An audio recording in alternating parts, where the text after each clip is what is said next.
Polisi akhirnya menetapkan seorang tersangka dalam kasus pembunuhan bocah kakak beradik di pesisir barat Lampung yang terjadi pada bulan Mei lalu. Tersangka adalah Eka Setia, seorang mahasiswa yang merupakan tetangga korban sendiri di Dusun Tebalenggar, Pekawan Paturaja, Kecamatan Pesisir Utara. Adapun kasus pembunuhan ini sempat menggegerkan warga setempat karena kedua bocah ditemukan sangat mengenaskan tidak jauh dari rumah mereka. Sebelum ditemukan tewas, keduanya sempat berpamitan pada orang tua untuk mencari durian di kebun. Informasi selengkapnya mengenai penetapan tersangka ini akan dilaporkan oleh jurnalis Tribun Lampung, Bayu Saputra. Selamat malam, Bayu. Selamat malam, rekan. Baik, Bayu bisa disampaikan bagaimana kasus pembunuhan ini akhirnya bisa terungkap setelah berjalan kurang lebih 4 bulan. Ya, terima kasih rekan. Benar bahwasannya Polda Lampung, yakni Direktorat Reserse Kriminal Umum, telah menetapkan tersangka atas nama Eka Astia berumur 19 tahun yang merupakan pembunuh kakak beradik yang berada di Kabupaten Pesisir Barat pada Mei lalu, dan hingga akhirnya 4 bulan penyelidikan, penyidikan hingga akhirnya polisi menetapkan tersangka Eka Setia tersebut. Dan kepolisian juga telah menahan Eka Setia di Polda Lampung. Begitu rekan. Baik, Bayu, apakah polisi juga sudah mengungkap terkait dengan motif pembunuhan terhadap kedua bocah tersebut? Ya, terima kasih rekan. Bahwasannya polisi hingga saat ini masih menggali motif tersangka yang membunuh dua bocah kakak beradik pesisir pada tersebut. Hal tersebut disampaikan oleh Direskrimum Polda Lampung Kombes Pol Irwan Hermawan saat dijumpai awak media di Polda Lampung pada hari Senin tanggal eh, 14 September tahun 2025. Untuk motif, berdasarkan keterangan dari Bapak Kombes Pol Irwan Hermawan pada Senin 15 September, ia mengatakan hingga saat ini motif terhadap eh, menggalinya hingga meninggalnya eh, dua bocah tersebut masih dilakukan penyelidikan, dan polisi akan terus mengungkap tindak pidana tersebut. Dari jejak digital yang ada dari handphone tersangka, pada saat jam krusial tersangka ini ada di gubuk tersebut hingga dicocokkan jam kematian korban dan cocok ada di gubuk tersebut. Dari psikologi forensik dinyatakan sehat dan memberikan keterangan kepada pihak kepolisian. Dari hasil otopsi bahwa para korban meninggal karena pendarahan masif, juga ditemukan persetubuhan terhadap dua anak tersebut. Kombes Pol Irwan mengatakan rumah tinggal di sana, kalau gubuk aktivitasnya untuk berganti pakaian dengan melakukan aktivitas area tersebut dan pertemuan antara tetangga itu ada. Sehingga penyesuaian antara keterangan saksi dan ahli, pihaknya menyimpulkan bahwasannya tersangka yakni Eka Setia. Begitu rekan. Baik, kasus pembunuhan ini terjadi pada bulan Mei lalu, kemudian polisi baru menetapkan tersangka pada bulan September ini. Lalu apa yang jadi kendala ataupun kesulitan dari pihak kepolisian untuk mengungkap kasus, Bayu? Iya, berdasarkan keterangan dari Kombes Pol Irwan Hermawan bahwasannya untuk pengungkapan tindak pidana pembunuhan ini cukup menguras energi dan tenaga karena letak dari tempat kejadian perkara dan kondisional di daerah tersebut masih banyak kebun, dan pihaknya kesulitan karena juga tidak ada sinyal dan sangat jarang juga orang beraktivitas, hingga CCTV juga tidak ada di lokasi kejadian. Dan berdasarkan keterangan dari kepolisian juga bahwasannya saat kejadian juga pada saat itu hujan deras hingga menyebabkan uh, jejak digital, jejak dari tersangka tersebut kesulitan dideteksi oleh pihak kepolisian. Namun berdasarkan uh, penyelidikan dan penyidikan dan berdasarkan keterangan dari para ahli forensik, ahli digital, dan ahli psikologi, hingga akhirnya menetapkan eh, Eka Setia tersebut sebagai tersangka dalam pembunuhan kakak beradik yang berada di wilayah pesisir barat tersebut. Begitu, kan? Baik, lalu apa saja bukti yang didapatkan oleh pihak kepolisian terkait kasus pembunuhan ini mengingat lokasi pembunuhan sendiri jauh dari aktivitas warga setempat, Bayu? Iya, terima kasih rekan. Benar bahwasannya barang bukti yang diamankan oleh pihak kepolisian, yakni diantaranya singlet putih bercak darah, kemudian baju berwarna pink bercak darah juga, celana pendek korban, dan satu buah celana dalam berwarna merah dan satu buah baju berwarna hitam hingga bercak darah. Kemudian beberapa barang bukti lainnya hingga total ada 13 barang bukti yang diamankan oleh pihak kepolisian. Begitu rekan.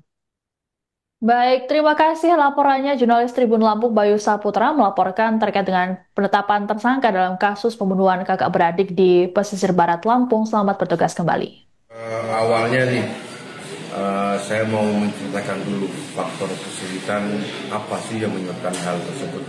Jelas yang pertama bahwa TKP di sana itu berada di tempat terpencil, kemudian kebun, tidak ada sinyal handphone, kemudian sangat jarang orang beraktivitas, CCTV juga ada, sangat jarang. Kemudian pada saat hari kejadian juga di TKP ini hujan deras. Ini yang juga menyebabkan salah satunya menyebabkan hilangnya jejak si diduga tersangka. Kemudian TKP yang sudah tidak original. Ini yang mungkin dalam pada faktor ketika evakuasi, mungkin ketika pencarian. Nah itu kemudian melihat kasus tersebut yang kami lakukan itu kami kembali ke TKP, melakukan olah TKP kembali, mengukur jarak tempuh dan waktu tempuh dari satu titik ke titik lainnya, sehingga diketahui jelas tempat-tempat yang diduga mungkin disinggahi oleh tersangka ataupun korban. Kami juga menggunakan anjing pelacak untuk mencari barang bukti, kemudian melakukan swab di tempat-tempat yang diduga disinggahi baik oleh korban maupun oleh tersangka. Kemudian kami juga melakukan visum et repertum terhadap saksi potensial. Perlu diketahui rekan-rekan bahwa di tempat tersebut, di area tersebut, itu area yang sangat jarang orang luar masuk. Jadi hanya orang-orang yang memang aktivitasnya di situ. Jadi ada beberapa saksi potensial yang kami bawa untuk melaksanakan visum et repertum di Rumah Sakit Bayangkara oleh dokter forensik. Kemudian kami telah melakukan pemeriksaan ke 12 orang saksi dengan barang bukti yang ada 13 barang bukti.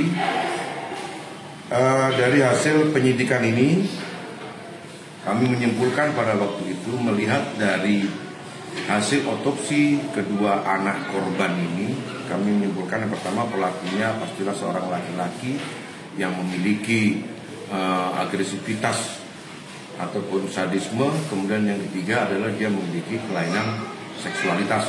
Itu kalau kami nilai dari hasil otopsi anak korban. Kemudian kami kaitkan dengan 5 saksi potensial yang memang ada di sekitar kebun. Jadi perlu rekan-rekan ketahui bersama bahwa tadi sudah disampaikan situasi gambaran kebun tidak hanya orang yang memiliki kebun di situ yang melaksanakan aktivitas di kebun situ. Kami inventarisir ada berapa orang, ada 5 orang saksi.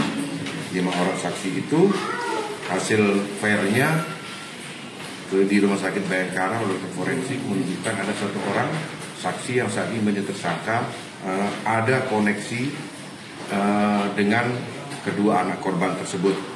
Kemudian juga hasil dari pemeriksaan handphone dari 5 orang saksi potensi, ada 3 handphone yang dilakukan pemeriksaan secara detail forensik. Itu dari 1 handphone ini ditemukan 1 file yang ada kaitannya dengan tindak pidana dari salah satu handphone milik saksi pada waktu itu saat ini jadi tersangka.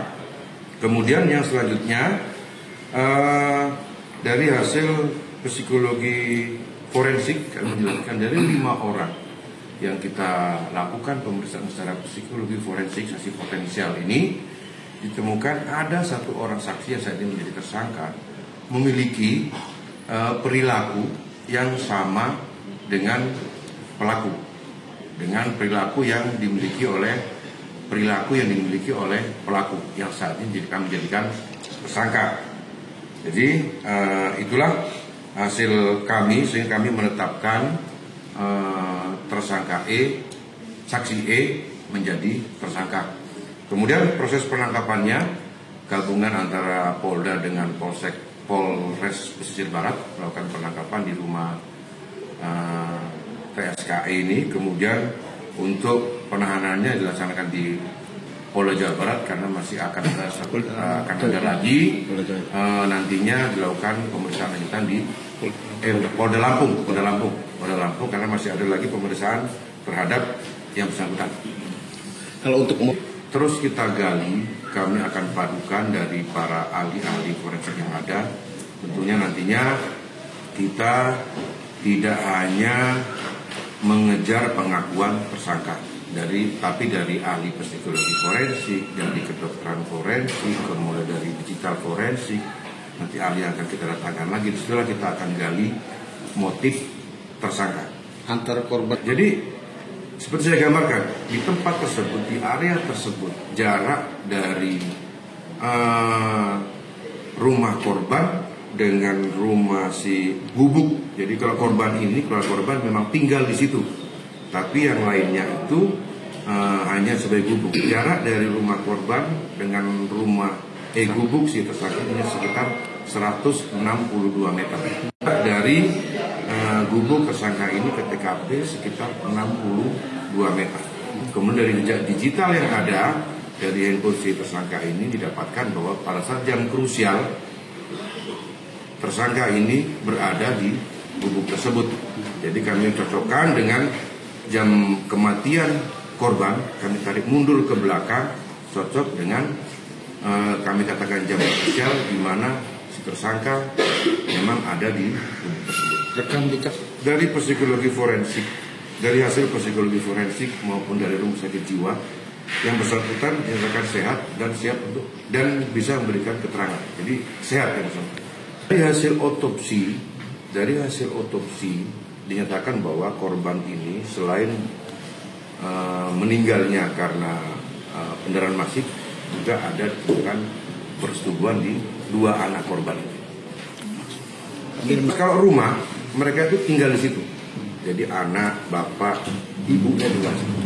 Kalau Gubuk ini mereka ketika beraktivitas di kebun, mereka masuk ke Gubuk itu, kemudian berganti pakaian, kemudian melaksanakan aktivitas di area TKP tersebut. Jadi memang pertemuan karena tetangga itu ada. Tapi kami masih terus melakukan penggalian bareng baik kepada tersangka maupun kepada saksi lainnya. Jadi kami tidak mengejar pengakuan tersangka. Jadi kami memadukan dari keterangan saksi yang ada, dari alat bukti yang ada, dari keterangan ahli yang kita punyai, sehingga kita bisa membuat suatu persesuaian antara keterangan saksi dengan keterangan ahli. Sementara terus melakukan dari ahli, nanti akan ada lagi ahli tambahan di situ. Nanti akan kami pastikan di situkah atau di tempat lain terkait TKP-nya. Download Tribun X sekarang, menghadirkan lokal menjadi Indonesia.